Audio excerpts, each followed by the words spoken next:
Welcome to another episode of the Chicks on the Right podcast, where we talk to our friend and sponsor of the show, Zach Abraham from Bulwark Capital Management. Zach, it's been a while. It's been a hot minute, as they say.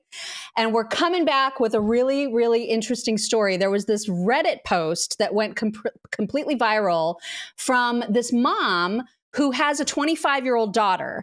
And she was talking about how, she helps her 25-year-old daughter with rent, with car payments, with emergencies even. And so I guess she made a joke to her daughter one day saying, at some point you'll be taking care of me in my old age. And the daughter flipped out and was like, you should not expect that because I did not ask to be born and it's your responsibility to take care of me. And so now, just because of that reaction, the mom is like, the hell? What?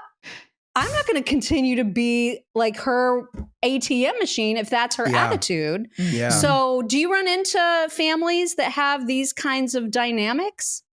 Oh, yeah. And I would say it's increasingly common. And let me first say, and you guys are parents, so you know this.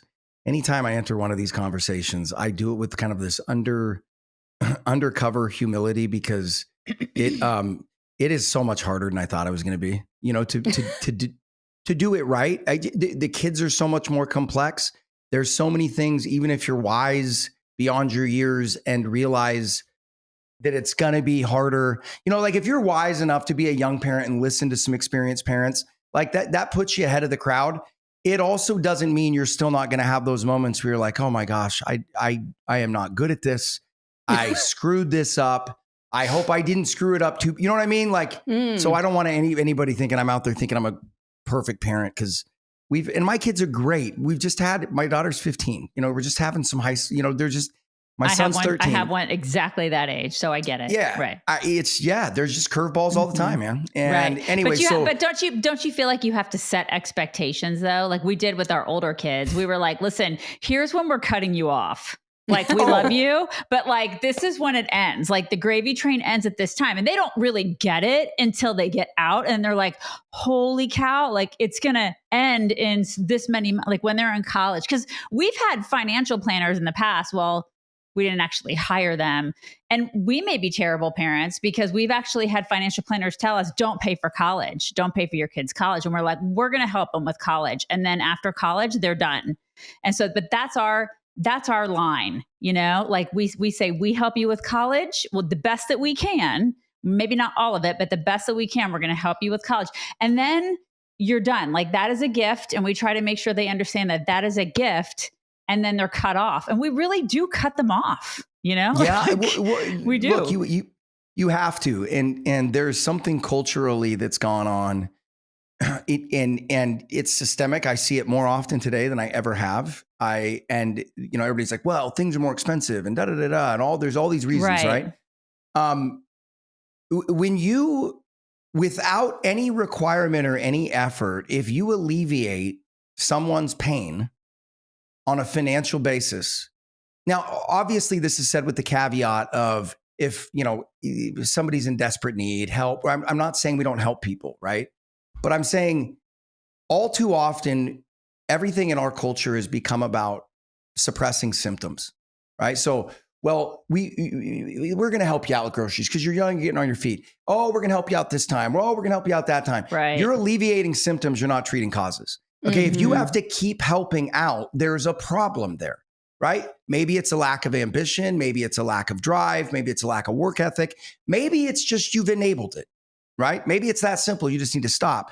But bottom line is, and it's one of the things I believe, like in a welfare system, I believe in a social safety net, but that safety net needs to have some elasticity, meaning the point of the net should not just be to catch them. It should be to pop them back up. Yes. Right? We do not want to alleviate the pain of underachieving and making bad decisions, because if you alleviate the pain of underachievement, you will get more of it. Right? Like, it's one of the things that is, don't take away the pain, like give somebody the ability to climb out of a hole. Don't take the pain of the hole away, right? Because the pain of the hole is what got me up at 5 a.m. working 18-hour days, right? Like that's that the motivation. Fear, yes. And you should feel that heat, right? That heat, that's good for you. And And I think all too often parents are trying to anesthetize pain, some for even selfish reasons. They don't want to say no. They don't want to feel that. They don't want to see their kid driving a dump of a car, right? It's your baby. Right. It's your baby. And that's the problem. It ain't your baby anymore, right? Kick that kid out of the nest and make him fly. Yeah. And I look at them and go, do not rob your child. And I think the better off you are financially, the easier that becomes to do.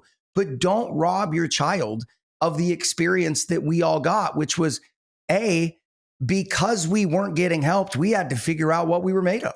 Right. Yeah, right. And I look back on those experiences now, and those tough things, those tough times, I look back on them more fondly than the successes. Totally. Right. Like, because it means more because you earn it. Right. Yes. You can't rob them of pain. Yeah. It's like I tell my kids, don't do hard things and you'll have an easier life. Like, don't do easy things all the time because you're going to have a hard freaking life.